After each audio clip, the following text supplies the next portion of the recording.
Alors, bonjour à nouveau. Toujours on continue sur notre cours Machine Learning. Alors, aujourd'hui, on va voir l'aspect algorithmique, c'est-à-dire les modèles de Machine Learning. Alors, d'ailleurs, on a déjà parlé dans l'introduction, d'accord, de notre cours. L'importance ici de Machine Learning, c'est quoi, d'accord, l'apprentissage automatique, quelles sont les différentes bien évidemment étapes dans le pipeline de machine learning. Déjà, on a vu tout ce qui est pre-processing et extraction des caractéristiques. Donc aujourd'hui, on va voir ici, d'accord, la partie de algorithmes, des algorithmes machine learning. Hop. Alors, avec machine learning, il y a une sorte de rupture, d'accord, dans le paradigme dev, ça veut dire programmation. Alors, d'ailleurs, il y a ce qu'on peut le classer en tant que traditionnel programming ou général programming, d'accord, et il y a l'apprentissage automatique. C'est vrai que le point de départ de l'ingénierie ici, de logiciels traditionnels et l'apprentissage automatique sont plus ou moins similaires. Les deux, ils visent à résoudre des problèmes et commencent par familiariser avec le domaine métier, d'accord, ça veut dire discuter, définir ici le principe métier, il faut comprendre ici le principe métier. Cependant, ici, avec ce qu'on appelle l'ingénierie logicielle, d'accord. Alors l'entrée ici, c'est un ensemble de données. Après, les ingénieurs, d'accord, ils servent, d'accord, à élaborer un algorithme, d'accord, pour résoudre un problème, d'accord, un métier spécifique. Ils vont écrire ici un programme et ils vont demander à l'ordinateur d'utiliser les données en entrée, d'accord, et en exécutant ici le programme qui est écrit par l'utilisateur pour avoir, d'accord, ce qu'on appelle la donnée. Alors, au contraire, ici pour les data scientists ou les ingénieurs machine learning, alors ils ne servent pas, d'accord, ils ne se focalisent pas ici d'écrire un programme qui va résoudre le problème, d'accord, donc le paradigme il est autrement, d'accord, élaboré. Donc, vous avez ici un ensemble, d'accord, euh, ils ont ici un ensemble des données, d'accord. Après, qu'est-ce qu'ils font? Donc, ils n'essaient pas ici d'écrire un programme par eux-mêmes. Au lieu de cela, d'accord, elles collectent ces données d'entrée. Ces données ici, ça peut être de type vidéo, ça peut être du texte, ça peut être n'importe quelle autre forme. Donc, ils doivent aussi spécifier, d'accord, ici les valeurs cibles souhaitées, d'accord. Ce sont les outputs attendus. Donc ça, c'est dans le cadre, bien évidemment, ici d'un apprentissage qui est supervisé. Ensuite, il demande, d'accord, à l'ordinateur, d'accord, d'accord, de trouver un programme, hein, un modèle, d'accord, qui calcule, d'accord, une sortie pour chaque valeur d'entrée. Donc un programme qui conduit par exemple une voiture, d'accord, compte tenu ici des entrées des capteurs, d'accord, de drive, de la voiture. Mais d'une manière générale, ici, le paradigme, donc on va observer ici un ensemble, d'accord, des exemples. C'est la partie, ce qu'on appelle data training. Donc, déduire ici quelque chose sur le processus qui génère ici les données. Après, d'accord, utiliser cette inférence, d'accord, pour voir, d'accord, les différentes prédictions, d'accord, à la base, d'accord, des données qui ne sont pas, d'accord, visibles par ce qu'on appelle l'algorithme, d'accord, pour voir ici la performance de votre élément en utilisant ici le dataset. Alors, d'une manière générale, lorsqu'on veut développer ici un algorithme ou un projet machine learning, il y en a beaucoup d'étapes. D'accord, déjà, on a déjà parlé ici de beaucoup d'exemples, d'accord, mais d'une manière générale, hein, c'est toujours d'une manière générale. Donc, on va faire ici la représentation de notre caractéristique. Après, on va définir ici, d'accord, une métrique de distance entre les différents vecteurs de chaque caractéristique.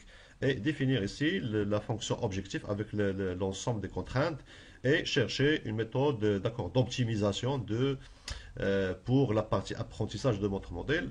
Et à la fin, il faut évaluer d'accord, le modèle. Ah, c'est de manière générale. D'accord, ce sont les différentes étapes ici. Ça veut dire un pipeline d'accord, d'un projet. Mais d'une manière générale, d'accord, il y a vraiment une rupture entre la programmation traditionnelle ou la programmation générale et la programmation machine learning. Machine learning, ça sert d'accord, à trouver un programme, trouver un modèle, trouver un algorithme qui permet d'accord, de faire pour chaque donnée, d'accord, récupérer ici le output. Alors, il y en a beaucoup de modèles d'ailleurs, d'accord, dans le cadre de machine learning, d'accord, ça dépend est-ce que on travaille avec des données qui sont catégoriales ou non, d'accord, et si par exemple ça c'est le Skyscraper-Learn, d'accord, chez Chat de ces différents algorithmes. Donc, et ça, c'est tout simplement, d'accord, c'est une sorte de guide, d'accord, mais c'est pas, d'accord, une norme, c'est pas un standard. Alors, par exemple, si vous avez ici, d'accord, des données qui sont inférieures à 50, donc il faut aller chercher d'autres, d'accord, données, d'accord. Pourquoi? Parce que l'apprentissage, on peut pas le faire avec, d'accord, une valeur qui est minimum. Ça dépend ici de ce qu'on appelle de problème. Déjà, si vous vous rappelez, dans l'introduction, on a parlé ici de data quality et on a parlé ici de size, la taille. La taille, d'accord, elle a une relation avec le problème à générer. Par exemple, si on veut faire ici la classification les ERIS, par exemple le dataset ERIS, donc il y a une centaine de ce qu'on appelle d'éléments. Par contre, si on veut faire ici de la traduction automatique, alors combien de textes? Alors Google il utilise presque 1 milliard d'accord, de textes. Et donc du coup, donc, si vous avez ici plus, donc c'est bon. Donc est-ce que vous voulez faire c'est, un Procedure of Category? Si yes, donc est-ce que votre données elles sont labellées ou non? S'ils ne sont pas labellés, donc il faut aller vers un mécanisme de clustering. Sinon, d'accord, vous pouvez avoir bien évidemment ici un problème de classification. Et même si vous faites ici pas, d'accord, des données labellées. Donc, si vous faites ici une prediction quality, donc si oui, donc on est dans un problème de régression, d'accord, et donc on peut choisir ici quelques exemples, ça dépend ici de quelques directives. Alors, sinon, on peut aller vers une partie de la réduction de la dimensionnalité. Mais d'une manière générale, il y en a des centaines, d'accord, de modèles. Et donc, la question qui s'impose souvent, d'accord, est-ce qu'il y a un modèle, il y a un algorithme mieux qu'un autre? Ou est-ce que c'est quoi l'algorithme le mieux hein, à utiliser, d'accord, dans un projet? Et donc, la réponse à cette question, c'est toujours ça dépend. Hein, d'accord, ça dépend de quoi? Ça dépend de la taille, d'accord? Ça dépend de la taille de votre donnée. Ça dépend aussi de la qualité de votre donnée, d'accord? Et ça dépend aussi de la nature, d'accord, de votre donnée. Ça dépend aussi de ce que vous voulez faire avec votre réponse. Ça dépend aussi, d'accord, de est-ce que vous avez combien de temps vous avez ici, d'accord, pour faire l'entraînement de données. Et ça dépend aussi, en termes de calcul, ça dépend de la conversion que vous faites, d'accord, entre la partie instruction et comment il va être exécuté dans l'ordinateur où vous implémentez ces différentes instructions. Donc, une question toujours relative à plusieurs bien évidemment contraintes.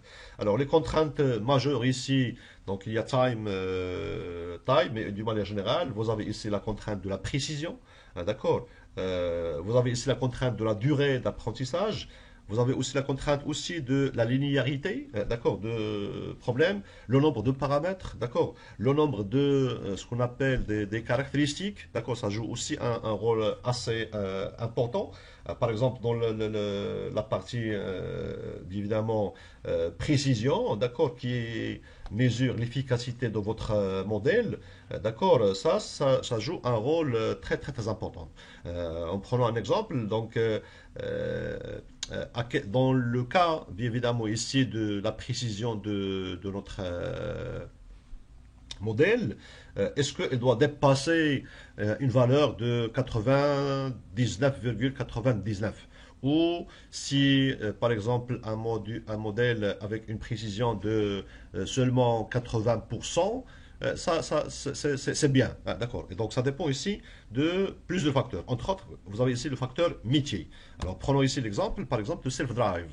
D'accord. Si vous prenez ici le self-drive, si on prend ici de cette valeur, il y a beaucoup de données en temps réel, hein, d'accord? Et le temps ici, c'est quelque chose qui est primordial. Ça veut dire que l'action, elle doit être faite, d'accord, dans un temps en microsecondes. Pourquoi? Parce que vous risquez, d'accord, de tuer quelqu'un, vous risquez d'avoir des accidents, d'accord? Quelque chose qui est très, très, très important. De même ici, si on prend un autre exemple, un exemple par exemple, d'accord, de l'analyse, par exemple, des images de scanner ou radiologiques ou autre chose. Alors, à quelle précision, d'accord, on va juger que notre modèle, si on a développé un modèle, elle est performant. Alors, donc ici, il faut souvent le comparer ici avec la précision, d'accord, de l'analyse d'un être humain, d'accord. Ça veut dire, vous donnez ici, d'accord, le cliché à une personne pour voir, bien évidemment, ici, comment il va détecter, comment il va analyser, par exemple, s'il y a des anomalies ou autres, et on peut le comparer. Mais on ne va pas donner ici, bien évidemment, ici, on ne va pas le comparer ici avec l'analyse d'une personne ou n'importe quelle personne. Mais il faut quand même faire l'analyse par rapport à des experts. Ça veut dire, vous avez des experts, d'accord, qui vont analyser, d'accord, des photos radiologiques ou de scanners. Et après, donc, vous calculez ici le taux de précision pour ces différents experts. Et donc, pour notre solution, on dit que notre modèle il est performant si, d'accord, que sa précision elle est meilleure que d'accord, la précision des experts dans le domaine. Alors, par contre, d'autres domaines, par exemple, si on prend ici un domaine, industriel. Supposons que vous avez ici une chaîne d'accord, industrielle qui permet ici de faire, par exemple, la sélection d'accord, des pommes. D'accord. Et donc, vous avez une chaîne, et donc on peut mettre en place beaucoup d'ouvriers qui vont d'accord, vérifier ici, est-ce que, bien évidemment, ce produit, par exemple, les pommes, on va les laisser passer pour entrer dans la production ou on va le mettre à part pour un traitement ou autre chose. Alors, d'accord. Alors, la précision ici de l'humain, on peut la classer par exemple à 90%, à titre d'exemple. Alors, à quel niveau on doit développer ici, ou là, quelle est la précision, d'accord, d'un modèle à développer, qu'on peut l'accepter, d'accord. Alors, est-ce qu'on va accepter ici un modèle obligatoirement, il doit, d'accord, dépasser la précision, d'accord, de l'être humain.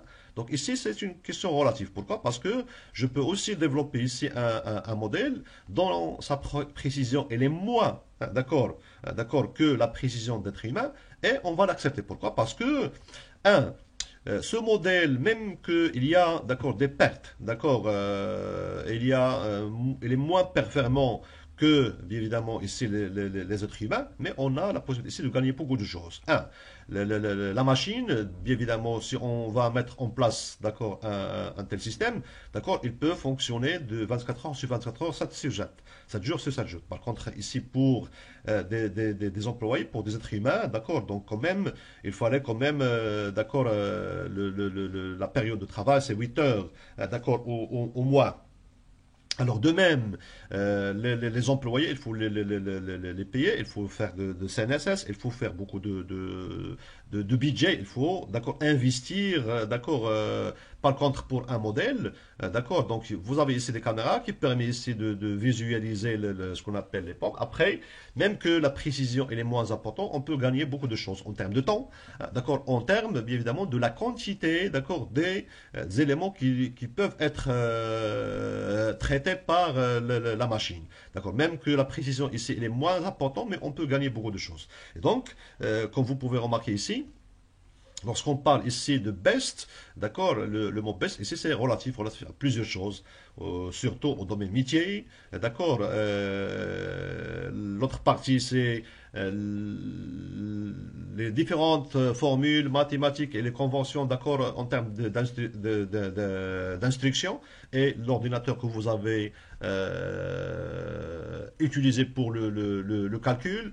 Elle dépend aussi de le temps, et elle dépend aussi de, est-ce que vraiment, d'accord, de la taille de données. Donc c'est quelque chose qui est relatif. Alors, dans notre introduction aux algorithmes machine learning, donc on va, d'accord, commencer ici par ce qu'on appelle l'algorithme le plus simple. D'accord, il s'agit ici de la régression linéaire.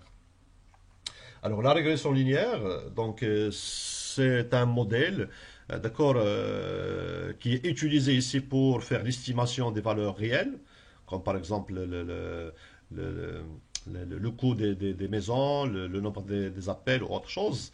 Et d'accord, il est basé en continuous variable. Ça veut dire il est basé sur d'accord, des variables continues. Donc d'où on parle ici de ce qu'on appelle la régression.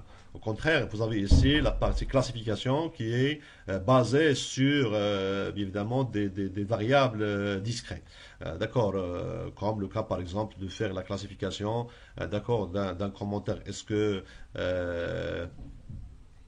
ou d'un spam, est-ce que c'est spam ou not spam ou autre chose. Ah, d'accord. Alors, l'idée ici de base de la régression linéaire, il est utilisé ici pour chercher, d'accord, une relation linéaire entre deux choses, entre un target, c'est la cible, d'accord, et entre one or more predictors, ça veut dire un ou plusieurs producteurs. Donc, the core idea, donc l'idée de base, d'accord, c'est obtenir, bien évidemment, ici une ligne qui est mieux adaptée à notre donnée. D'accord, la ligne plus adaptée, d'accord, euh, qui permet ici de faire d'accord, la généralisation de l'élément et bien évidemment qui permet ici de réduire d'accord, le maximum possible d'accord, l'erreur.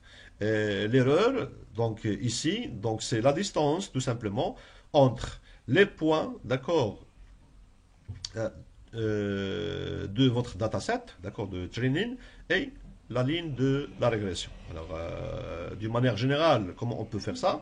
Donc, établir cette relation entre les variables indépendantes et variables dépendantes via, bien évidemment, l'apprentissage ici d'une ligne mieux adaptée. D'accord? Alors, d'une manière générale, lorsqu'on parle ici de la ligne, l'équation générale d'une ligne, c'est y est égal à x plus b. D'accord? Donc, où on parle ici de y prime, d'accord? Ça veut dire l'élément à prédire est égal à plus b fois x. Sachant x, c'est le prédicteur qui est présent dans le dataset. D'accord? Le b, c'est le coefficient, ou ce qu'on appelle ici le slope.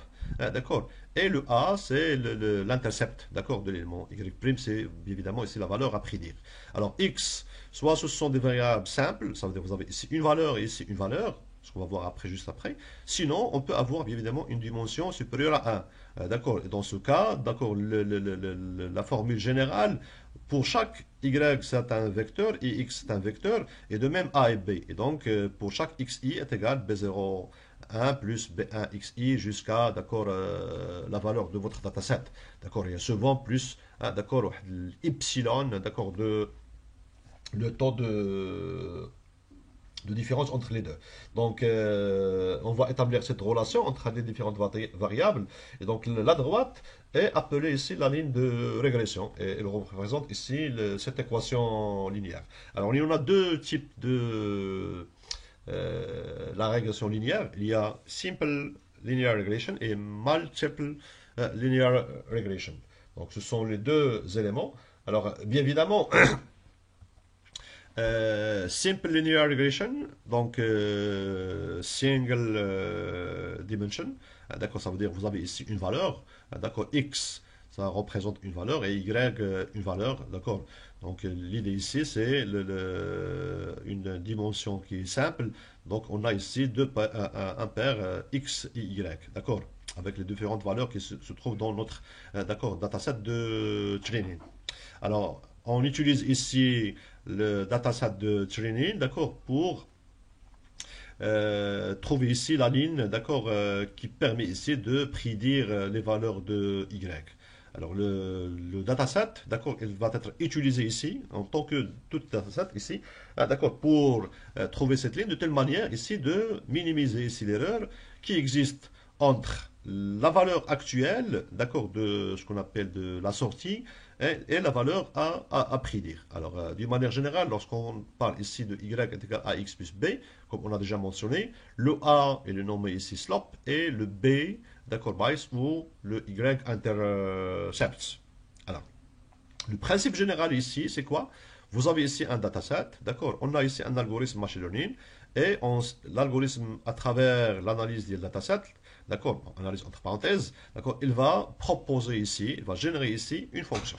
Un algorithme, une fonction. Donc, c'est une fonction qui prend un argument, d'accord, single ou la simple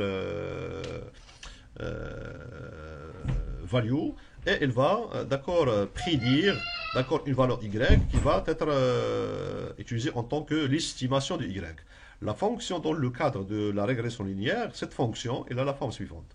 Le h, d'accord, de x est égal à θ0 plus θ1 fois x.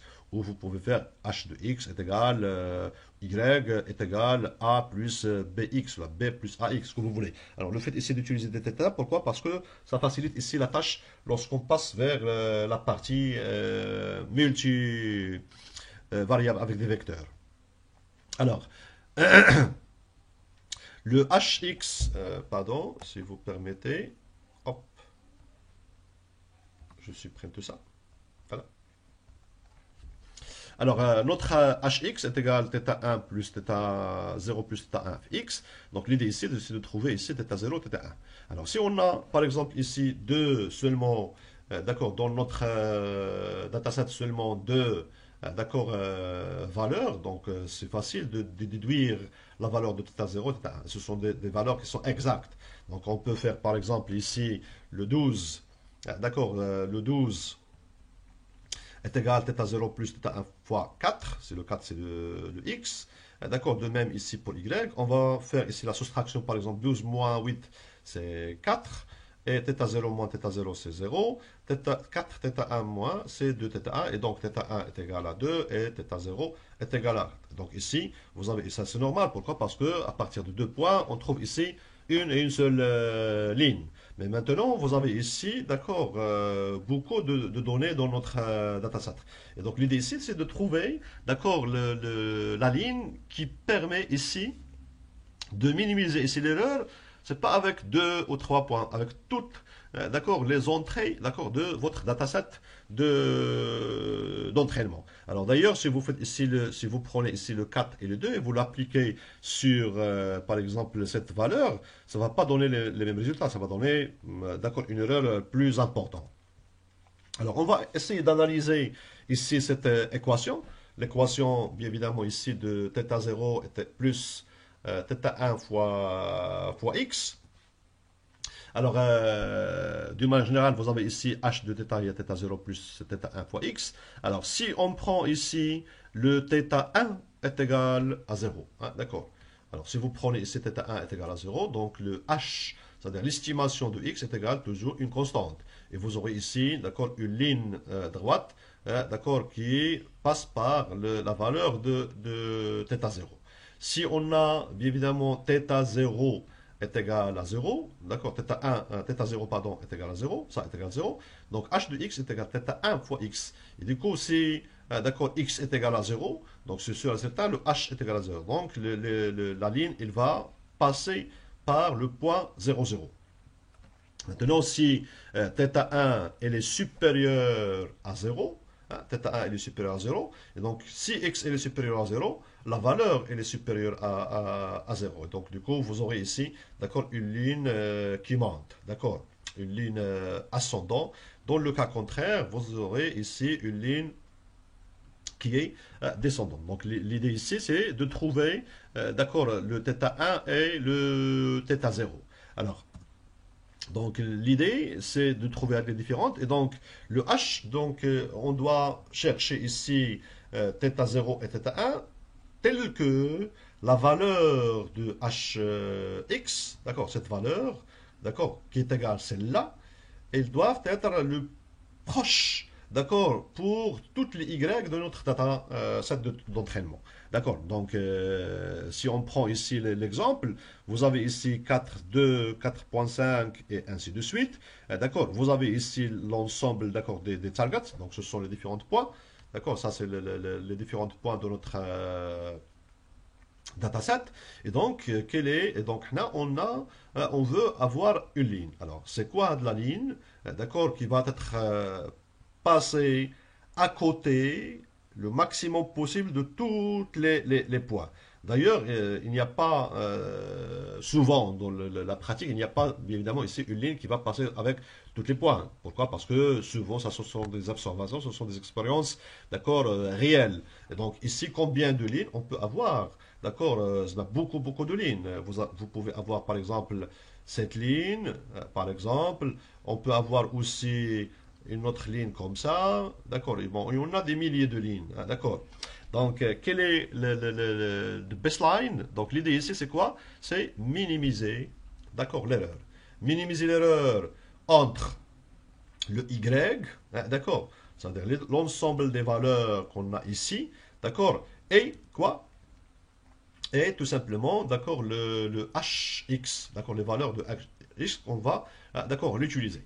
Donc l'idée ici, comme j'ai déjà mentionné, le choix de θ0 et θ1, d'accord, ce sont, d'accord, deux valeurs à déduire, à trouver, d'accord, de telle manière que le hx, il sera, d'accord, proche, d'accord, de y pour l'ensemble, d'accord, de notre dataset. Alors, comment minimiser l'erreur. Donc, minimiser l'erreur, donc bien évidemment, il faut, dans un premier lieu, de définir cette erreur. Alors, comment on peut définir l'erreur?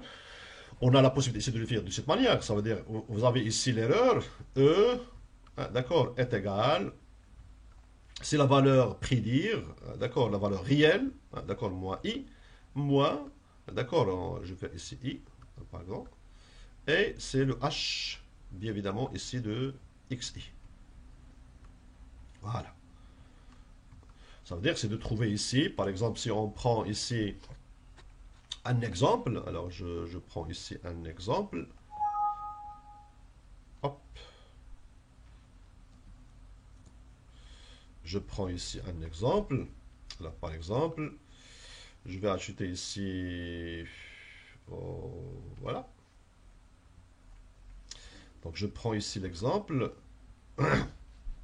vous avez ici cette ligne, et donc l'erreur, c'est tout simplement ici, d'accord, c'est la différence entre, d'accord, un élément et un autre. Par exemple, si vous avez ici, d'accord, cette ligne, donc vous avez ici de la valeur, hop, d'accord, donc la différence ou la distance entre la valeur de hx et la valeur y, d'accord, c'est l'erreur. Alors, d'une manière générale, on va le faire pour tout le dataset.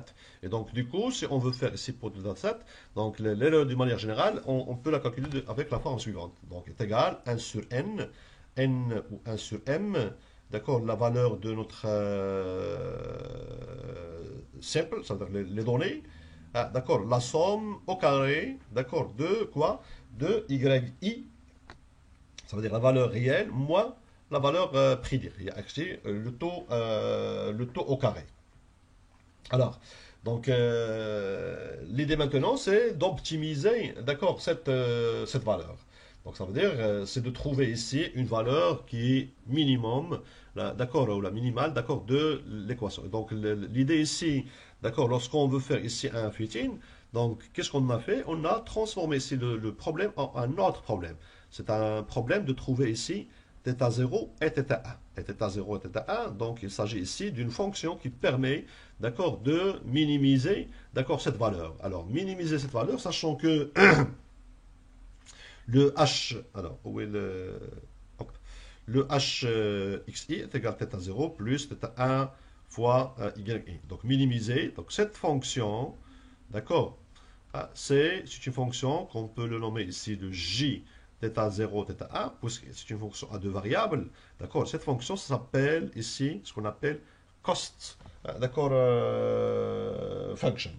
Alors la fonction, d'accord, cost, la fonction coût, d'accord, ou coût, ça veut dire le coût nécessaire ici pour faire cette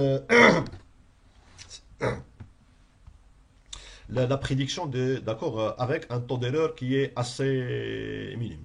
Et donc, n'oubliez pas que le θ0 et θ1, ce sont les valeurs à trouver en se basant tout simplement ici, oui, en se basant ici sur les données de notre dataset, d'accord, d'entraînement. Alors, donc la fonction coût, donc c'est une fonction qui nous aide bien évidemment à déterminer ici les meilleures valeurs possibles, d'accord, pour θ1 et θ0. D'accord, ce qui fournirait, d'accord, la ligne mieux ajustée pour l'ensemble des points de notre donnée. D'accord, sachant que combien de lignes, on peut avoir des milliers de lignes.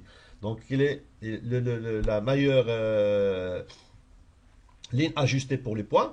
Et puis, puisque nous voulons bien évidemment les meilleures valeurs pour θ1 et θ0, nous convertissons le problème de recherche en un problème de ce qu'on appelle de minimisation, dans lequel nous souhaitons minimiser l'erreur, d'accord, entre les valeurs prédire et les valeurs réelles. D'accord, donc on peut l'avoir de cette forme, d'accord, J, comme on peut l'avoir ici 1 sur le 2n. On va parler de ça en détail après. Alors, il n'y a pas, bien évidemment, en termes de valeur d'erreur, il n'y a pas seulement, d'accord, le mean square error, d'accord, on a aussi beaucoup d'autres types. Donc, d'une manière générale, les valeurs, d'accord, de l'axe des paramètres de la ligne, ça veut dire θ0 et θ1, elles doivent être choisies de manière à minimiser l'erreur. Donc, si la somme, par exemple, de l'erreur au carré est prise comme une métrique pour évaluer le modèle, donc on peut avoir évidemment ici d'obtenir une ligne d'accord, qui réduise ici au mieux cette erreur. Mais dans la littérature, il y a aussi beaucoup d'autres mesures possibles. D'accord, le mean absolute, le mean square, absolute percentage, mean percentage, d'accord. Donc ce sont d'accord des éléments. Un exemple ici basique, par exemple le BCE, d'accord, le MSE, si on prend ici le MSE, mean absolute error, donc est égal quoi? Est égal 1 sur n, la somme du i à l'ordre de 1 jusqu'à le nombre d'actes fois la valeur à prédire moins la valeur réelle au carré. D'accord. Donc le R, d'accord, MSE, ça veut dire le mean square error. Donc ici, on va ajouter ici tout simplement la racine carrée à le MSE. Alors d'une manière générale, vous avez ici des points, d'accord, réels. Elles sont là, si on peut projeter. Et on peut, d'accord, on veut trouver de la ligne. De telle manière que l'erreur, c'est la distance entre. Ça, c'est par exemple E2, E1, d'accord, l'erreur 1, l'erreur 2, et ainsi de suite. Donc la distance entre la valeur réelle et la valeur à prédire, sachant que la ligne, d'accord, c'est l'équation, d'accord, de cette fonction, c'est la fonction h2. Donc, mais cette fonction est égale quoi? Est égale, comme on a déjà parlé, est égale θ0, d'accord, plus θ1 fois x. Donc, θ0 et θ1, ce sont les paramètres à trouver. Donc, on a de la ligne, mais on peut avoir aussi une autre ligne. D'accord, voici une autre ligne. Hop, par exemple. Et donc, l'erreur ici, ça devient ça, mais avec celle-là et avec celle-là. D'accord. Donc, est-ce que la ligne il est mieux que celui-ci? D'accord, celle-là. Donc, ça dépend ici de quoi? Ça dépend, d'accord, de la somme, bien évidemment. Donc, l'idée ici, c'est de minimiser cette valeur. D'accord. Alors, d'ailleurs, dans le cas où nous ajustons la différence d'erreur et la somme sur tous les points, d'accord, des données, et en divisant cette valeur par le nombre total de points de données ou le nombre total fois 2, d'accord, ça là, il nous permet ici de donner ici ce qu'on appelle l'erreur quadratique moyenne, d'accord, sur toutes les données de notre dataset. Très bien. Alors, donc, qu'est-ce qu'on a? On a ici équation, c'est le h, d'accord, de x à i est égal, d'accord, θ0, d'accord, plus θ1 fois x, très bien. Donc, l'idée ici, d'accord, c'est de faire quoi? C'est de trouver, d'accord, θ0 et θ1 de telle manière de minimiser, d'accord, la fonction coût. La fonction, ça veut dire, c'est minimiser, d'accord, cette valeur. Quelle est la valeur minimale? Donc, il faut choisir ici θ0 et θ1 de telle manière que, d'accord, la valeur, d'accord, de cette équation, elle sera minime. D'accord? Le minimal de cette valeur. Alors, essayons de prendre ici des exemples. Alors, par exemple, on va prendre ici un autre dataset. Notre dataset, donc c'est simple, il contient ici trois éléments avec 1, 1, 2, 2, 3, 3. Ça veut dire ici, vous avez ici la 1, 1, là c'est le 1, vous avez ici le 2, 2, et vous avez ici le 3, le 3, 3. D'accord? Donc, ça, c'est notre ligne. Alors, comment on va choisir ici θ0 et θ1? Sachant que on veut faire le choix de telle manière que cette valeur de J, elle sera minimale. Alors, on va minimiser ça. Alors, prenons ici des exemples. Alors, si on prend ici θ0 est égal à 0. D'accord? Donc, si θ0 est égal à 0 et θ1 est égal à 1. Alors, on va calculer ici G, on va faire ici une représentation de la fonction G en fonction de θ1 seulement. Ce n'est pas les deux variables. Hein, d'accord? Après, on va voir avec θ0 et θ1. Alors, comment on peut tracer ici cette courbe? On va essayer de faire, si on fait ici θ0 est égal à 0 et θ1 est égal à 1. Donc, θ1 est égal à 1. Alors, quelle est la valeur de J de θ1? Est égal à quoi? Est égal à 1 fois 2 fois 3, 1 fois 6, 1, 2, 3, multiplié. Donc, θ1 est égal à 1. Donc, comme vous pouvez remarquer ici, si θ1 est égal à 1, donc toujours on aura ici, d'accord, yi moins xi. D'accord. Yi, d'accord, elle est là. Yi moins. θ0 c'est 0, θ1 c'est 1, donc on a le xi au carré. D'accord?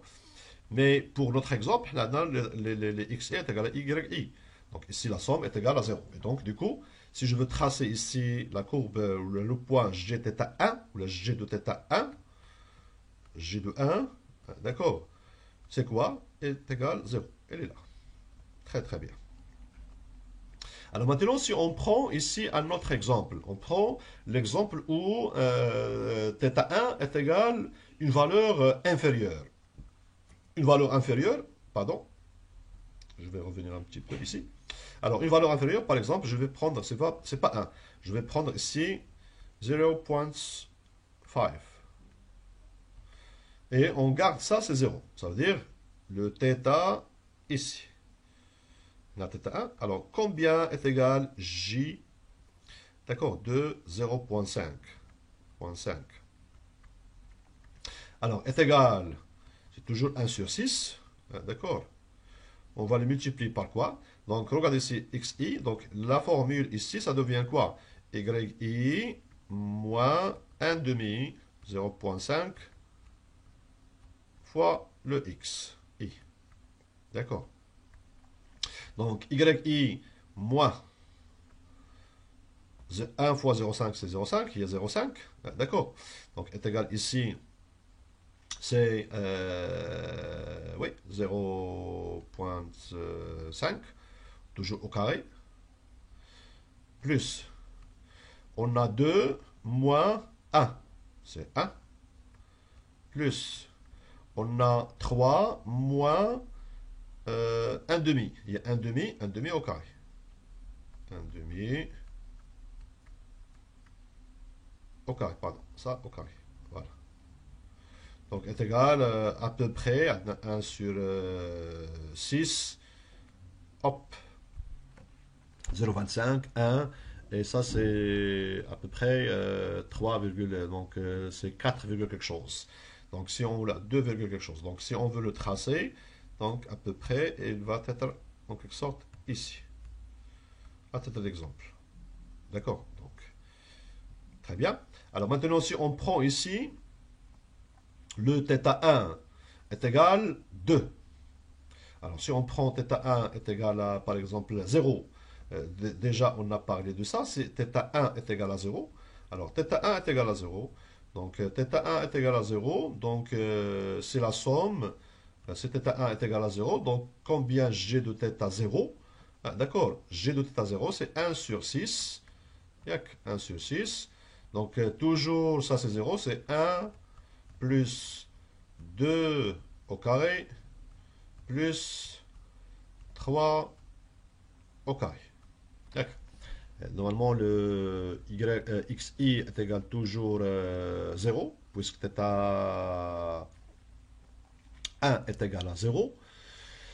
Donc la formule, elle nous donne A sur deuxième, yi moins 0. Donc 1 plus 2 au carré plus 3 au carré, il y a 9. 2 au carré plus 4, il y a 13. Il y a 14. 14 sur 16, sur 6. Donc 14 sur 6, par exemple, 3, non, 2, d'accord, 2,5 à peu près, 4. Donc ça veut dire il va être ici. Si on donne θ1 est égal, par exemple, 2. Alors, θ1 est égal à 2. La formule, ça devient 1 sur 6. 1 moins 2 au carré. 1 moins 2, c'est 1. Alors, 2 moins 4, c'est 2. 3 moins 2 fois 3. 2 fois 3, c'est 6. 3 moins, c'est 3 au carré. D'accord. Donc, il y a à peu près quelque chose qui est hop. D'accord. Si on prend ici θ1 est égal, par exemple, 4. Donc, 1 moins 4, c'est 3. 3 au carré. Plus 2 moins 4 fois 2, il y a 8. Et il y a 6 au carré. Plus 3 moins 3 fois 4, 3 fois 4, 12, 12 moins 3, c'est 9 au carré. Et comme vous pouvez remarquer ici, donc c'est 9 au carré, donc ça veut dire qu'il va être ici quelque chose en haut. Et donc du coup, la forme, bien évidemment, ici de gθ1 est la forme convexe. C'est comme ça, en quelque sorte. D'accord. Donc on aura ici de la forme. À chaque fois, d'accord, on a ici une valeur, d'accord. Alors l'idée ici, c'est quoi? C'est de trouver ici la valeur minimale. La valeur minimale, c'est quoi? C'est cette valeur, d'accord, c'est celle-là. D'accord, ça c'est la valeur minimale. D'accord, c'est une valeur minimale qui peuvent être bien évidemment détectées. Donc on va voir comment. Alors donc ça c'est l'exemple qu'on a fait. Alors pardon, voilà. Donc ici vous avez ici un ensemble des points. Donc les points d'ILNA réels, ce sont les points qui se trouvent comme ça. D'accord. La fonction, bien évidemment, ici de gθ1, si on veut le tracer, d'accord, on aura bien évidemment une sorte de élément comme ça. Et donc l'idée ici, c'est de trouver ici cette valeur minimale. D'accord. Donc en prenant dans un premier lieu, d'accord, un point, d'accord, θ1 est égal à une valeur, on calcule. Et après, il fallait quand même, d'accord, faire une mise à jour de les valeurs de θ1 et θ1. Alors ça, c'est valeur, bien évidemment, la courbe, d'accord, de gθ1. D'accord, sachant ici, vous avez ici θ1, la courbe c'est θ1, et ça, c'est le J, d'accord, de θ1. Très bien. Ça, c'est xy. Ça, c'est x, d'accord, y. Et à chaque fois, on choisit ici notre θ, donc vous pouvez remarquer ici, il y aura, d'accord, donc la ligne comme ça. Alors d'ailleurs, si vous avez remarqué ici, le baseline ici, pour notre, c'est la ligne qui passe, d'accord, avec tous les éléments. Ça correspond à quoi? À cette valeur minimale, hein, d'accord, 1, 0. D'accord. D'ailleurs, c'est l'exemple. Alors maintenant, si on a ici, d'accord, θ0 et θ1 ne sont pas négatifs, ne sont pas nuls. D'accord. Par exemple, si on prend ici le θ1 est égal 3 et θ1, 0,5 et 3. Donc la formule ici de l'élément, c'est cette formule. Donc si on veut le tracer, d'accord, la ligne, d'accord, ça va donner quelque chose comme ça. Et donc l'erreur ici, c'est celle-là, hop, celle-là, il faut calculer ici la somme quadratique d'accord, de tous les points. Ça, c'est, d'accord, c'est l'erreur. Et donc, l'idée ici, c'est de minimiser. Mais ici, on n'a pas ici un seul paramètre, on a deux paramètres. Donc, d'une manière générale, lorsque vous avez ici les deux paramètres, la fonction j, on peut la voir de cette manière. D'accord. Vous avez ici, puisqu'il s'agissait de 3, vous avez ici le θ0, d'accord, θ1, et ça, c'est le j de θ0, θ1. D'accord. Une fois que vous faites ici la sélection d'un point, d'accord, ce qui correspond bien évidemment à θ0, il correspond à un θ1, d'accord. Donc, le point là, il nous donne, d'accord, une valeur, d'accord, de j de θ0. Donc, l'idée ici, il faut changer θ1 et θ0 de telle manière que le point, il va aller vers la valeur minimale. Et la valeur minimale, on peut la voir ici. Alors, si on fait ici un découpage, le graphe vert, d'accord, d'une manière horizontale, ouais, on peut avoir, d'accord, la forme comme ça. Donc, θ0 et θ1, si on veut représenter, d'accord, donc vous avez ici une valeur. Cette valeur, elle correspond à une valeur de θ, le point, il correspond à une valeur de θ1 et une valeur, d'accord, de θ0 et θ1, d'accord. Et une fois que vous faites ici le choix de θ1 et θ0, vous avez ici une ligne, d'accord. Après, on va minimiser, ça veut dire qu'il faut aller vers la pointe. Ça, c'est le point minime, d'accord. Donc, il faut changer ici d'une manière simultanée, d'accord, les points, d'accord, de θ1 et θ0, de telle manière, d'accord, de aller vers, une fois que vous faites ici, bien évidemment, le choix pour minimiser, donc on doit tout simplement ici réduire, d'accord, le taux d'erreur. Alors voilà un exemple. Donc vous avez ici l'erreur qui est calculée, donc on est dans un premier lieu dans le point départ, et on va, d'accord, faire un ensemble des itérations, sachant que vous avez ici les valeurs de θ 0, θ1 et le θ0. D'accord, θ0 et θ1. Donc on change ici les valeurs de θ1 et θ0, d'accord, pour minimiser la valeur d'erreur. Donc ça veut dire on va la minimiser de telle manière. À chaque fois, vous faites ici un update et un changement de θ1 et θ0, de telle sorte que la valeur elles doivent être inférieures que la valeur précédente. D'accord, la ligne, d'accord, il va être proche, d'accord, de baseline, ça veut dire de la ligne baisse, jusqu'à que on trouve ici la valeur minimale. Une fois on trouve la valeur minimale, d'accord, on a ici, d'accord, une ligne qui est très ajustée, d'accord, par rapport à tous les points. Donc ça, c'est le principe, bien évidemment, ici, d'accord, de la régression linéaire. Alors, le problème maintenant qui s'impose, how? Comment? Comment? D'accord, donc l'idée ici, c'est déterminer how to best file our fits, pardon, our model. Donc, tout en donnant ici un ensemble les points. Donc, nous voulons de minimiser ici la distance between entre each. Tous les points, d'accord, de notre ligne, d'accord.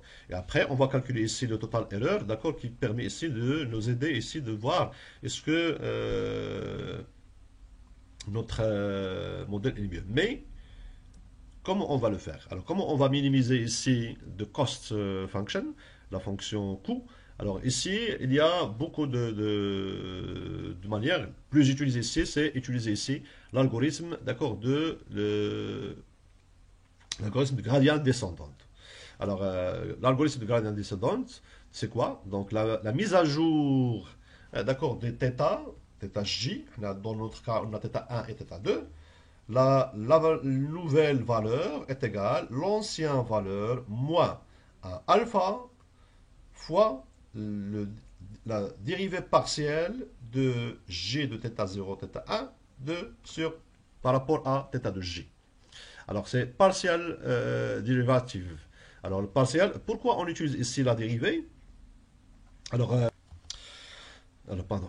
Alors, pourquoi on utilise ici dérivée? Pourquoi? Parce que, par définition, la dérivée d'une fonction, d'une variable réelle, il mesure ici l'ampleur du changement de la valeur de la fonction. D'accord? Par rapport à un petit changement de son argument, c'est-à-dire la valeur d'entrée. Et donc, d'une manière générale, si on veut ici déterminer ici, si vous voulez, l'influence, d'accord, de θ j, d'accord, sur le j de θ0, θ1. Ça veut dire on veut, par exemple, déterminer quelle est l'ampleur, d'accord, de changement d'IL θ0, et là, d'abord sur la fonction co. Donc on va faire quoi? On va faire ici le dérivé partiel de g θ0, θ1, là, θ d de θg. Alors alpha ici, qu'est-ce qu'il va... c'est quoi ce alpha? Ça, c'est ce qu'on appelle ici le taux d'apprentissage. Learning rates.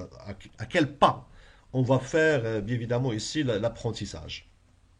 Alors d'ailleurs, lorsqu'on parle ici de cet élément, donc vous avez ici la formule générale, d'accord, de la mise à jour, et on veut chercher par exemple ici le slope, sachant que notre équation c'est le h, d'accord, c'est équation linéaire, et la fonction θj est égale, il y a 1 sur, d'accord, 2m sigma de 1 jusqu'à la valeur maximale de quoi? Y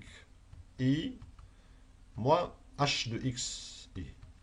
Et h ici, de θ, c'est quoi au carré? Et cette fonction a dit, c'est θ0 plus θ1 fois x. Il y a cette fonction, d'accord? Très bien. Alors, on veut bien évidemment calculer cette valeur. Alors l'idée ici, donc on a déjà parlé ici que le j de θ, la forme générale ici, et là, d'accord, c'est un courbe convexe, d'accord. Et donc l'idée ici, c'est de trouver, par exemple, prenons ici un point. Alors si on prend ici un point, مثلا ناخذ le point là, hop, le point. Donc voici tangent, d'accord. Donc tangent de cette donc on veut calculer ici, bien évidemment, par exemple, le slope. Ça veut dire, on va calculer ici le θ1. D'accord, ça c'est le slope, ça c'est intercept. Alors, le slope d'une manière générale est égal à quoi? D'accord, le slope, d'accord, c'est tout simplement, c'est change en y, et là, le changement sur x, le changement. Ça veut dire, si je prends ça, je prends ici deux points, voilà, point A et point B. D'accord? Donc vous avez ici deux points. Alors, le point ici, il nous donne comme ça. Hop. Et voilà. Donc cette valeur divisée sur celle-là. Cette valeur est égale à quoi? Ça, c'est y2 moins y1, y2 moins y1 divisé sur quoi? y2 moins y1 divisé sur x2 moins x1. x2 moins x1. D'accord? y2 moins y1 sur x2 moins... Alors ça, il nous donne bien évidemment ce qu'on appelle ici le slope. D'accord? Alors pour l'intercept, une fois qu'on a ici le slope, on peut calculer bien évidemment ici à travers deux méthodes. Ça veut dire, vous avez ici maintenant le slope, il est calculé. Donc on le trouve, par exemple, une valeur est égale, je ne sais pas, par exemple, une valeur est égale à 5. D'accord? Après, j'applique ici l'équation, d'accord, pour trouver ici la valeur de y. Mais ce qui est important ici, regardez ici, la tangente, il monte. D'accord? Et comme on peut avoir, bien évidemment, un tangente lorsqu'on prend un autre point côté gauche. Donc on aura ici, d'accord, donc si je prends ici deux points, point A, d'accord, et point B, d'accord. Donc ici, on va faire comme ça. Vous avez ici, voilà. Donc ça, c'est y2, y1, pardon. Et là, Donc le point ici, voilà, et le point ici. Et ça, c'est le Y1. Attends, d'accord. Donc 7 points, donc Y2 moins Y1, et ici, cette valeur, divisée sur celle-là. D'accord. Donc si on prend cet exemple, alors ce point, d'accord, est celui-ci, d'accord. Donc ce point-là, Y1, Y2, donc Y2 moins Y1, hein, vous avez remarqué, Y2, par exemple, c'est 1,5, d'accord, moins 3,5.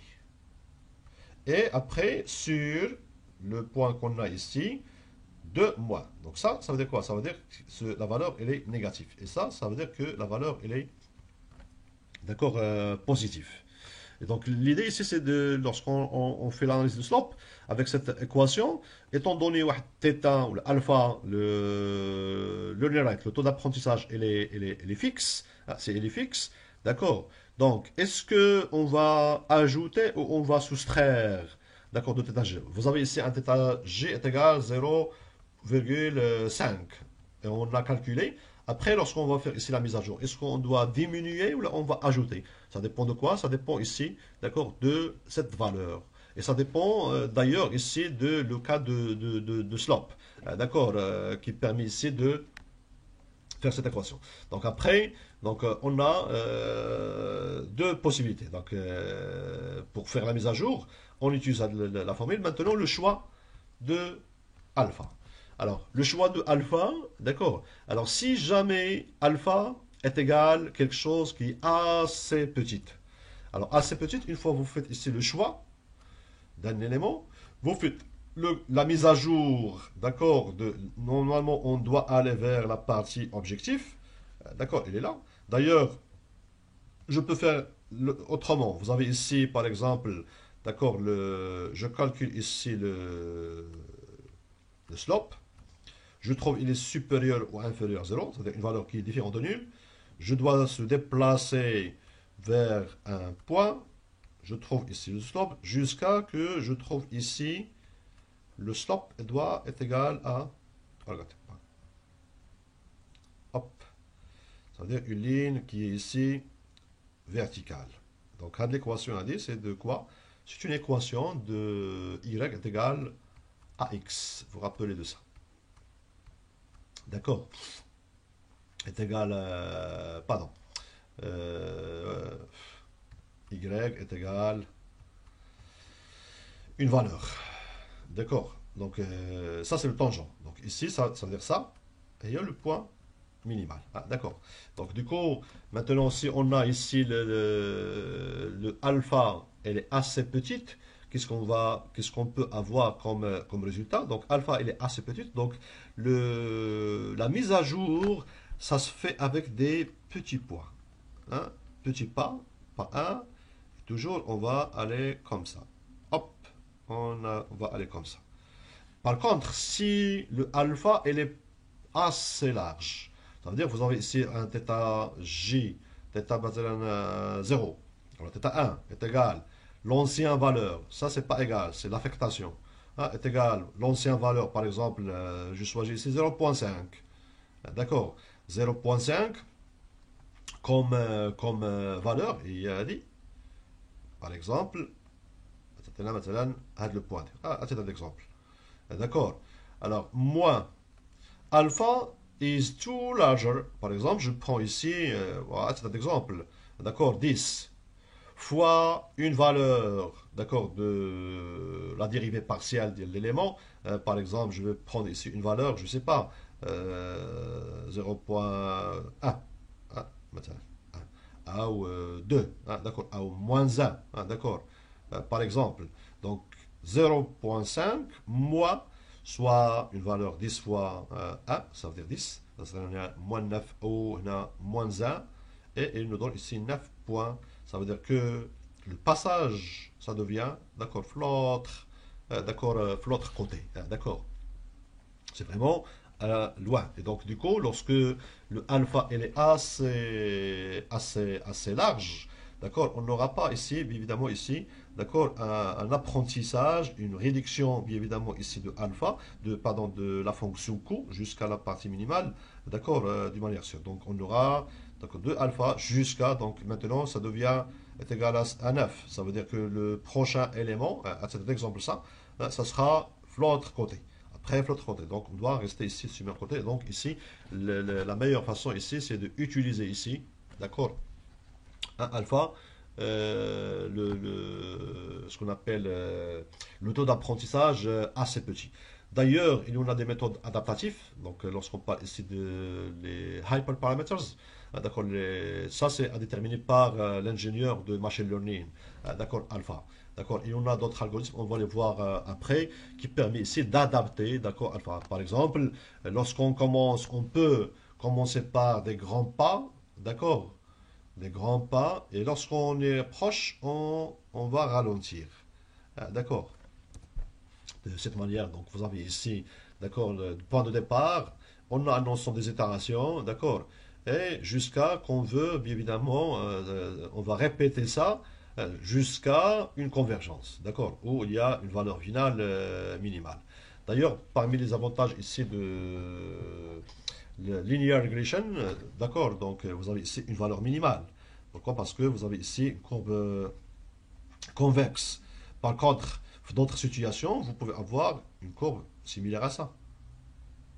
Donc, lorsqu'on utilise ici le descendant de gradient, vous avez ici le point, on arrive ici, pente, slope est égal à 0, on arrête. Mais par contre, ici, ça, c'est pas, d'accord, un minimum global, c'est un minimum local. Voici le minimum global. Est-ce qu'on va s'arrêter? Donc, comment on peut résoudre le problème? Donc, il y en a d'autres algorithmes qui permettent ici de résoudre la situation. On va les voir après. Bien. Alors, maintenant, comment on va calculer, d'accord, la dérivée. Alors, comment on va calculer cette dérivée partielle? Donc, l'idée ici, on va faire cette dérivée puisqu'on a θ1 et θ0, hein, d'accord? On calcule ici la dérivée partielle de j par rapport à θ0 et la dérivée partielle de la fonction q par rapport à t1. Alors, prenons ici l'exemple. Alors, si on veut commencer ici par dérivée partielle par rapport à θ0. Alors, dérivée partielle est égal à quoi? Alors, je prends ici un stylo. C'est dérivée partielle sur θ de 0. De quoi? De 1 sur 2m, 2n fois sigma de hi, pardon, je fais ici yi, moins θ 0, pardon, moins, c'est le h θ de x, moins θ1 fois x, θ1 fois x, le taux au carré. Alors, est égal, dérivée partielle 1, quelque chose, c'est 1 sur 2m, 2n.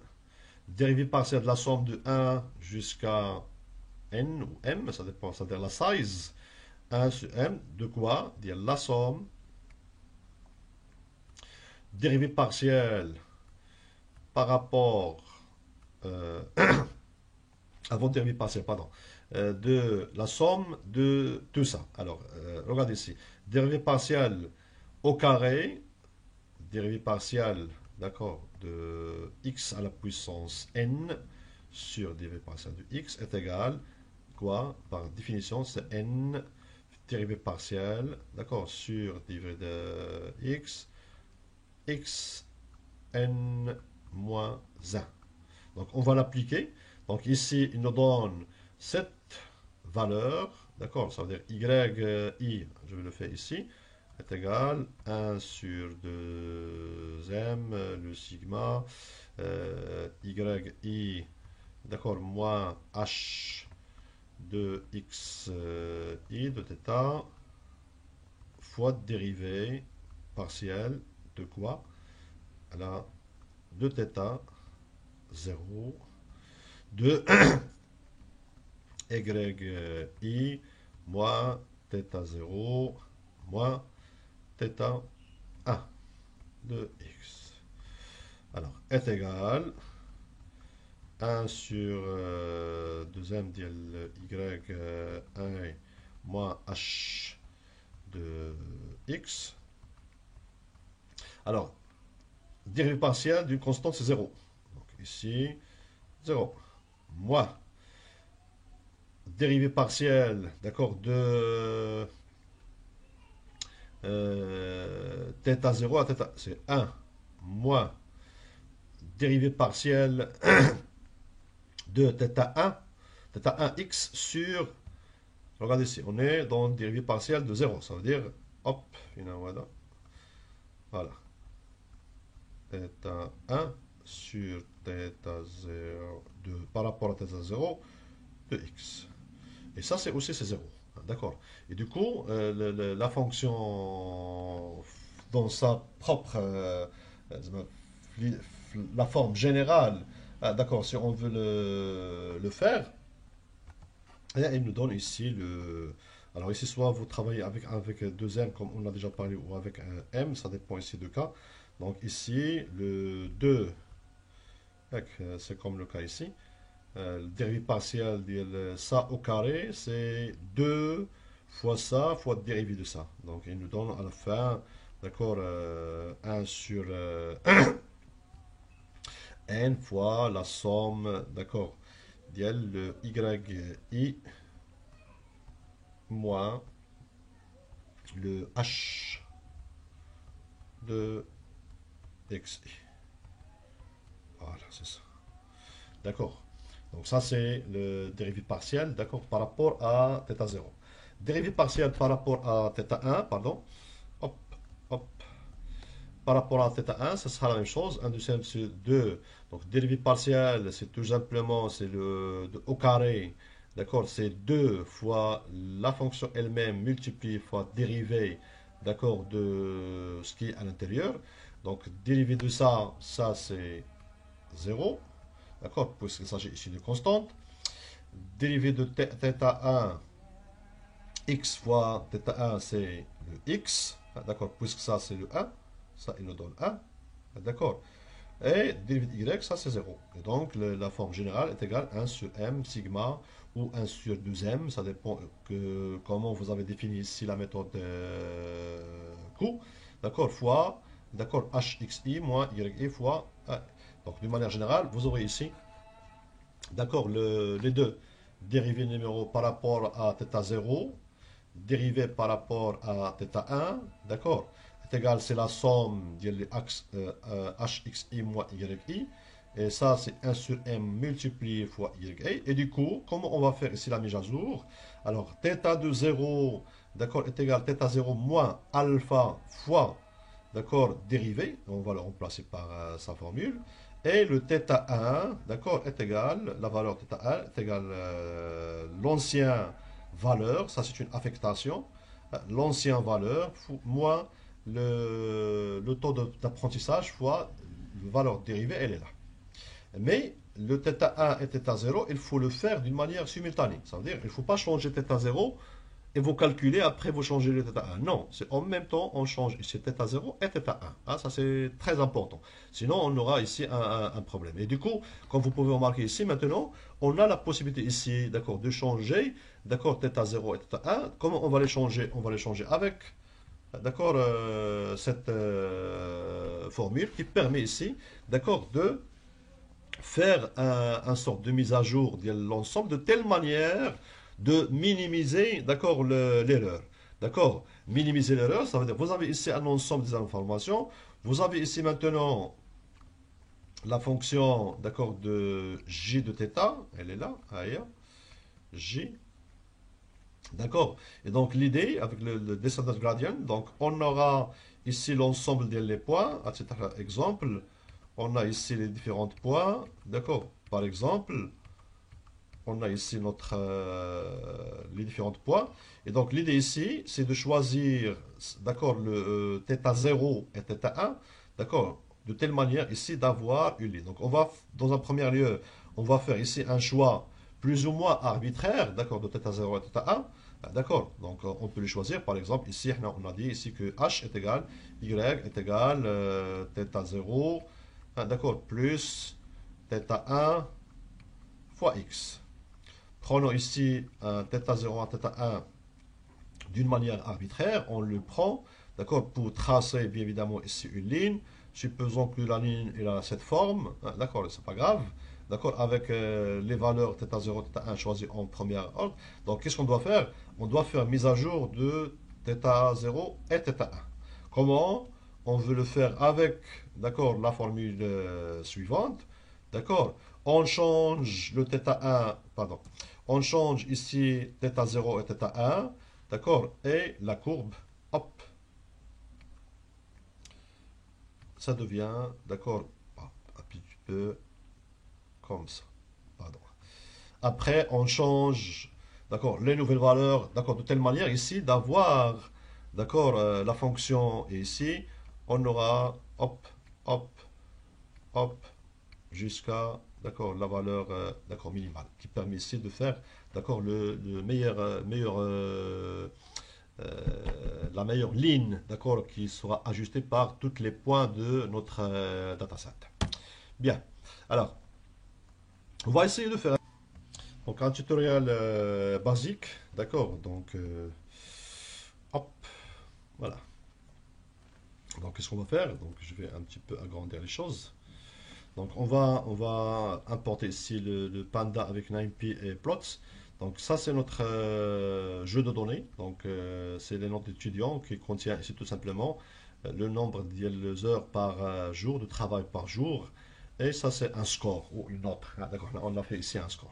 Donc je le mets en tant qu'un fichier CSV. Après, comme vous pouvez remarquer ici, j'ai 25 ce qu'on appelle instances de colonnes. D'accord. Si je fais ici un head, hein, d'accord, vous aurez ici quelques informations. Le nombre, d'accord, d'heures et le score. Je peux faire ici un describe, d'accord, pour voir ici le standard, le mean, counts et les autres informations. Donc, comme vous pouvez, 25, d'accord, en termes de hour et 25 en termes de. Alors, on va faire ici un plot, d'accord. Donc, le plot de notre dataset. D'accord, je fais ici dataset.plots. Donc, je vais faire ici hours. Et ça, c'est score. D'accord, Y ou le score. D'accord. Et le style, je vais le mettre ici en pourcentage avec euh, croix. Voilà. Alors, je définis ici le titre, bon, un plot simple. Alors, je peux aussi maintenant tracer ici bien évidemment les lignes. Alors, dans un premier lieu, je vais prendre ici, je définis ici le XY. Alors, dans notre dataset, il y a tout simplement XY. Je prends ça, c'est le X, et ça, c'est le target. Et du coup, donc j'ai ici le X, c'est log de 0 length dataset 0, et l'autre, c'est la même chose, mais je prends ici 1. Donc, un exemple d'utilisation ici de X, donc vous avez ici X, le nombre d'heures, d'accord, par jour. Et le Y, ça sera, d'accord, l'élément. Alors maintenant, on va calculer ici le cost function. On va faire ici les choses en from scratch. Alors, le calcul de cost function, il prend comme argument deux paramètres, θ0 et θ1. Je vais calculer ici le cost global, je vais l'initialiser à 0. Et donc, pour y allant de 0 jusqu'à la taille, c'est-à-dire l'inde de x, le 25, qu'est-ce qu'on va faire? Je fais un update. Alors, update, ici, ça sera égal à quoi?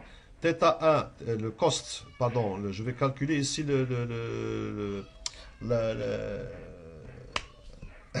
comment ça s'appelle? L'erreur quadratique. Donc, θ0 plus θ1 fois x moins y fois. θ0 plus θ1 fois x, y moins y. Après, je vais accumuler. À la fin, qu'est-ce qu'on doit faire? On doit faire que le cost final, c'est-à-dire le global final, est égal à quoi? Est égal à 1 sur 2 moins fois length, 1 sur 2m fois sigma, d'accord, dire les costs. Donc, c'est la fonction cost, d'une manière générale simple, d'accord. C'est-à-dire la fonction qu'on a définie ici. Pinaya, hop, ça, d'accord. Donc, c'est cette fonction. Après, je définis ici les dérivées partielles. Alors, dérivées partielles, comme on a déjà parlé, d'accord, les dérivées partielles est égal à quoi? Elles sont là. Ah, D'accord? Donc, dérivée partielle de 1, dérivée partielle de 2. D'accord? Donc, dérivée partielle, donc je vais prendre ici dérivée partielle d'IL θ 0, θ 1. D'accord? Donc, dans un premier lieu, je commence avec 0 et je fais ici, d'accord, une sorte de la somme. Est égal quoi? Est égal, c'est une accumulation, d'accord, de θ 0 plus θ 1 fois xi moins yi. D'accord? Ça, c'est pour θ 0. Pour θ 1, c'est la même chose presque, mais je vais multiplier ça avec, d'accord, y. Donc, d'ailleurs, ce sont les deux fonctions. L'un, c'est la somme de θ moins y, h de x moins, et l'autre, c'est h de x multiplié fois, d'accord, le x i. Très bien. Hop. Après, je fais ici la division sur 1 sur m. D'accord, m c'est la longueur de notre dataset de training. Et je vais retourner ici les deux. D'accord, voilà. Dérivée de θ 0 et dérivée de θ 1. Comment je vais faire ici le update? Le update, ça se fait de cette manière. Donc, voici les deux dérivés. Le update, c'est moins alpha fois. D'accord, et donc il faut quand même choisir ici le alpha. Donc, 1. Update, je vais dans un premier lieu définir ici l'accumulation de l'erreur. Alors, je vais calculer ici la nouvelle valeur de θ. Donc, pour chaque d'accord, valeur de θ, en termes de update, je fais ici le calcul de la dérivée partielle. D'accord. Après, on va faire ici learning rights alpha multiplié fois θ 0. Ou l'autre, il y a obtenu θ 1 moins alpha 0 fois la dérivée partielle de θ 1. Je vais ajouter à chaque fois, on va ajouter ici évidemment l'accumulation d'erreurs à l'intérieur d'un tableau de cost record pour qu'on puisse le tracer à la fin. Et je vais retourner ici, d'accord, la nouvelle valeur de θ 0 et la nouvelle valeur de θ 1. Alors en termes d'apprentissage, qu'est-ce qu'on doit faire? On doit définir ici trois choses. On va définir ici notre alpha, le taux d'apprentissage. Je définis ici les valeurs initiales de θ 0 et θ 1, 0, 0 par exemple, c'est le meilleur choix. Et le nombre d'itérations, combien de fois. Et ça, ce sont, d'accord, de ce qu'on appelle ici des hyperparameters, des hyperparameters. D'accord. Alors, après, je vais démarrer. Donc, le démarrage, donc, je vais initialiser. Après, je fais ici, d'accord, if range, le nombre d'itérations, quelle itération je dois faire, de 1000 itérations par exemple.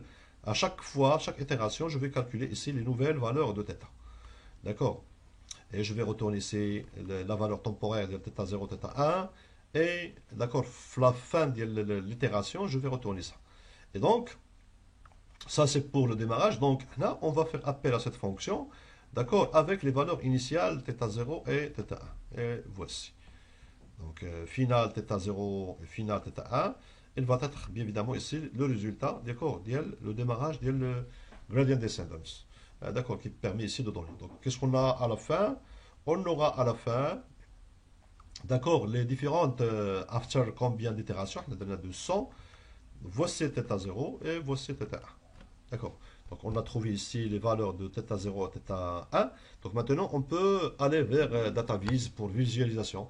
Alors, si je veux visualiser pardon, le cost function. Alors, qu'est-ce qu'on a ici? On a accumulé, bien évidemment, les valeurs, enfin, le cost record. D'accord, c'est ici. À chaque calcul du new, d'accord, d'une nouvelle valeur de θ, d'accord, qu'est-ce qu'on a fait? On a ajouté ici, on a fait appel à le calcul du cost, d'accord, avec les deux valeurs θ 0 et θ 1. D'ailleurs, les deux valeurs qui vont être stockées, voilà, elles sont là, à l'intérieur du tableau. Très bien. Alors, ce tableau, donc je définis ici, d'accord, xx.append i, d'accord, ou y, il va faire append quoi? Il va append, bien évidemment, ici, le cost, le taux d'erreur pour, d'accord, l'étape i, d'accord. Après, je vais le tracer. Et voilà, regardez ici. Donc, en termes de cost, on aura ici la fonction d'erreur. Donc, il y a, d'accord, diminution pour chaque itération jusqu'à l'itération. D'accord. D'ailleurs, si vous avez remarqué ici, on n'a pas besoin ici des 2000 itérations. On peut arrêter fois l'itération numéro. D'accord. Il y a convergence. Je peux aussi tracer maintenant ici la ligne, sachant que vous avez ici le θ 1. θ0 et θ1. Donc si je veux faire ici, d'accord, tracer la ligne, elle est là. Donc je trace, d'accord, notre élément. Après, je vais tracer ici la ligne. Donc la ligne, c'est x, et ça, c'est, d'accord, l'équation de la ligne. C'est θ0 plus x fois θ1. Elle est là. Et donc ça, c'est le best fit line, d'accord, pour ce jeu de données. Alors ça, c'est une implémentation from scratch. Hein, vous avez remarqué ici. Donc on a la possibilité ici d'utiliser ici le module bien évidemment de sklearn. Donc ici, je déclare ici x, y1, x1, y1, on a les deux éléments de la ligne. Après, regardez ici, model selection, je vais sélectionner train and test split. Et je vais faire ici, bien évidemment ici train and test split, dire x1, d'accord. Y, je vais prendre ici la taille du test, c'est 0.2, ça veut dire 20%, et démarre avec 0. Donc pour les modèles, je vais utiliser ici Linear Regression, d'accord, je vais le créer, après je fais ici un fit, d'accord, sur Xtran et Ytran. Donc je vais faire ici, après je peux bien évidemment ici calculer ici ou la visualiser ici l'intercept. Ah ouais. Regressor intercept est égal à ça. Et regressor coefficient est égal à ça. D'accord. Donc ce sont les deux valeurs qui sont générées, d'accord, avec le modèle linear regression. D'accord. Et donc maintenant je peux faire ici, d'accord, la prédiction. D'accord. Donc j'ai ici y prédié est égal à regression.predicts et je vais faire ici passer le x de test. Et donc une fois on a ici le x de test, je peux après voir bien évidemment ici les valeurs actuelles et les valeurs prédire. Donc les valeurs, je vais construire ici un data frame. Actuelle valeur, il y a y test, d'accord. Et le predicated, c'est le y test avec la ligne. Et comme vous pouvez remarquer, ça c'est la différence. D'accord, df, elle contient les différentes valeurs. Donc on a ici, d'accord, la différence entre ça et ça, la différence, d'accord, et la différence quadratique divisée sur 2, il y a les métriques. Alors je peux le calculer directement, d'accord, donc avec calcul, donc je fais appel aux métriques. Après je fais ici mean absolute error, d'accord. Je passe tout simplement le y-test et le y-predict. Je peux faire aussi le mean square error. Et je peux faire ici le square, d'accord, la racine carrée, le mean square. D'accord. Donc il nous donne ici les différentes valeurs. D'accord, donc avec le mean absolute, on a ici 4%, l'autre 21%, et l'autre c'est à peut-être 4,64. Donc on peut faire ici maintenant le plot. Donc je vais faire ici, d'accord, deux figures, d'accord, avec une ligne et deux colonnes, d'accord. On va faire un scratch, c'est-à-dire X et Y, ce sont nos propres bois, hein, d'accord, dans la première pardon, colonne. Après, je vais afficher bien évidemment ici la ligne, d'accord, la ligne de Nashnowa, c'est final θ0 plus X fois final θ1, et je fais ici un Dutch dots, d'accord, et fl1, c'est-à-dire la partie droite, je vais afficher ici, d'accord, la ligne qui est générée par Sklearn.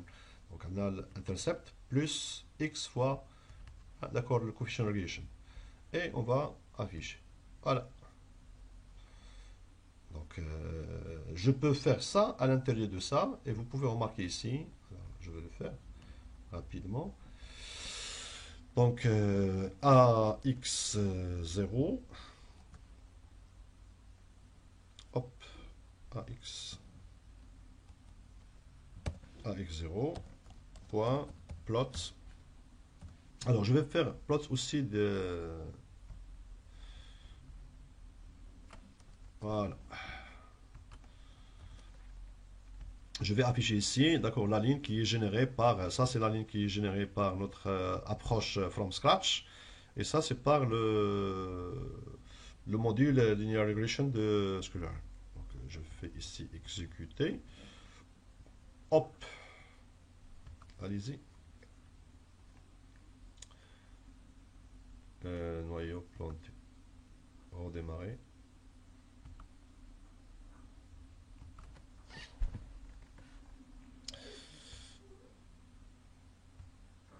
Voilà. Donc. Alors. J'exécute notre élément.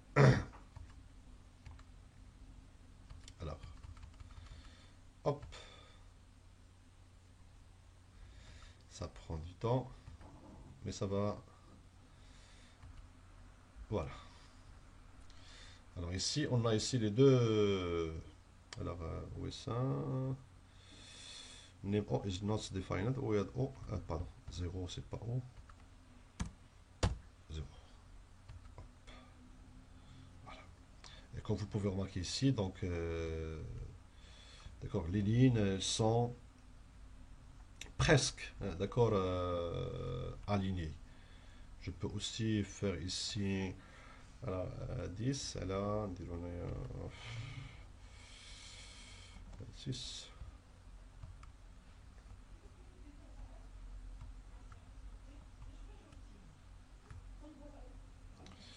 Voilà, c'est la 26.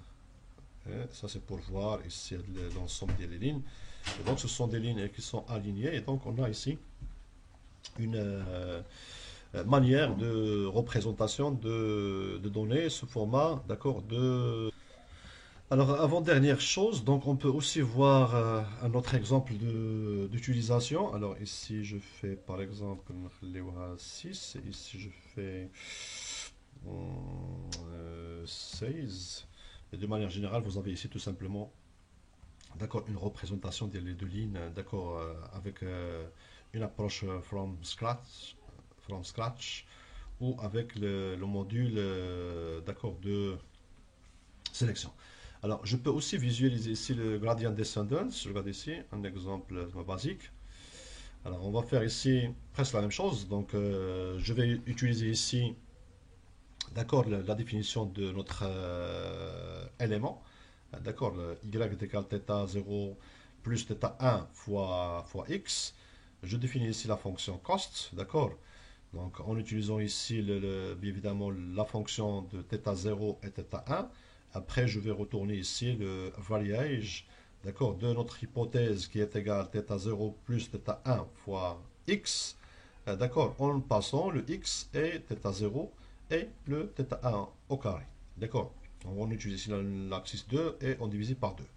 Après, je peux faire bien évidemment ici, récupérer ça sous format de grid, d'accord, remplir, faire un scatters, d'accord, de l'ensemble d'éléments en utilisant ici, d'accord, l'élément. Et à la fin, qu'est-ce qu'on va faire? On va tout simplement préparer, d'accord, notre grid, d'accord, pour l'affichage. À chaque fois, je fais ici, d'accord, déclarer la fonction cost, d'accord, fonction, et je fais ici un append, le θ actuel. Donc à la fin, je fais ici un plots, d'accord. Donc qu'est-ce que vous pouvez remarquer ici? Voilà, hop. Donc le bleu, je commence ici par 0. Le bleu, c'est 0, 0. Ah ouais. Donc 0, 0, ça veut dire quoi? Ça veut dire vous avez ici la ligne. Et donc cette ligne, le choix de 0, 0, ouais, le point bleu. Après, il y a changement selon le dérivé partiel, la dérivée partielle, pardon, les deux. On va changer ici θ 0 et θ 1. Donc, si vous appliquez ici la méthode, d'accord, de coût et dérivée partielle et alpha, c'est-à-dire le taux d'apprentissage, on trouve ici θ 0 et θ 1. Ce sont les valeurs respectivement 1.4 et 0.12. Donc, elle est là. Il y a le rouge, hein, d'accord. Après, on a ici, donc ici, d'accord, le vert plutôt. Après, il y a changement d'ILθ 0, on est là, d'accord, en termes de gradient, et on est là en termes d'apprentissage, jusqu'à, bien évidemment, ici, d'avoir ici une ligne qui permet ici de récupérer. Et donc, à chaque fois, on change ici θ 0 et θ 1, on aura ici, évidemment, une sorte de rapprochement, d'accord, à la ligne qui représente mieux, d'accord, notre collection de données. Donc, on pourra aussi voir ou la visualiser, d'accord, sous format de, je vous laisse le code après, d'accord, sous format d'un cost function. Donc, à chaque fois, vous avez ici θ1, d'accord, si je veux le représenter seulement avec θ1, donc le choix de θ1, il est là, d'accord, dans un premier lieu, θ1 est égal à 0, d'accord, il est là. Donc, la valeur coût gθ1, elle est là. Donc, on le récupère avec, dans un tableau, après on le trace. D'accord. Donc, vous avez ici θ2, d'accord, θ1, ça devient 0,18, 0,6. Et à chaque fois, vous avez ici la ligne, dans un premier lieu, 0, et elle va être adaptée, adaptée, adaptée, jusqu'à qu'il sera, d'accord, le mieux, d'accord, euh, positionné en termes, d'accord, de la représentation de notre donnée. Et ça revient ici de trouver ici, tout simplement, d'accord, la fonction minime de cost. Voilà, donc j'espère que les choses ça devient clair. Donc la prochaine fois, donc on va essayer de faire deux aspects. Un, comment on va faire ici la régression avec multivariables. Et on va voir aussi des aspects spécifiques comme la normalisation et regularisation, d'accord, avec comment ça s'appelle, la régression linéaire. Alors, ok.